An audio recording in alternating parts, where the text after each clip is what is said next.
So, for example, if LeBron James committed a crime, he'd have pretty good lawyers, right? Most likely, yeah. Yeah. So maybe it's an income and or legal quality point, not a race point, right? Here's my contention.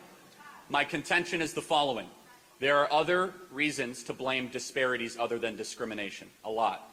And one of my biggest learning moments today on campus is how almost everything gets attributed to racism or discrimination. There's a fabulous book I encourage all of you to read. It should be required reading by black economist Thomas Sowell called Discriminations and Disparities. It might be the other way around, disparities, whatever. I think it is discrimination, disparities. And he makes the argument there are hundreds of other potential explanations for not just racial groups, but smaller than racial groups, how you go locally, linguistically, and all this.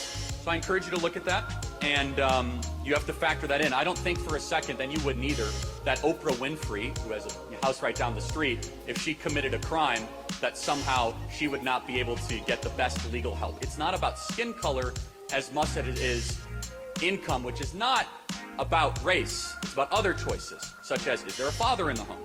For example, if a black has a mom and a dad present, that family and that child has a higher chance of all objective facts of success, college attendance, low likelihood of committing crimes, than a white child that has just a single mother. You see, fatherhood transcends color lines. And what we have learned through massive macroeconomic studies is that when blacks have fathers around, not only do they succeed as much, they succeed even more sometimes than white families. And that is my contention. Thank you for being here. I really love how Charlie would always navigate these issues, because the truth is, if a famous person gets into legal trouble, they'll likely get out. I mean, we saw it with OJ. But then, for the average person, it's very difficult. Also because the average person doesn't know the law. So it's very likely that you get into jail for the most minor of offenses.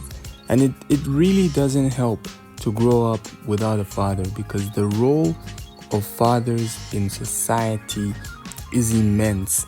And I'd just like to say, outside of the United States, you see that in cultures such as the Asians and how well those kids grow up in places where divorce rates are low and people tend to stay together for a long time. Raising children is a different ball game there. So I genuinely do agree with Charlie on everything he said, and I just miss the fact that we had such a thoughtful mind here with us and we didn't even realize it wouldn't be long before he's gone. I don't know what you think. Please comment down below.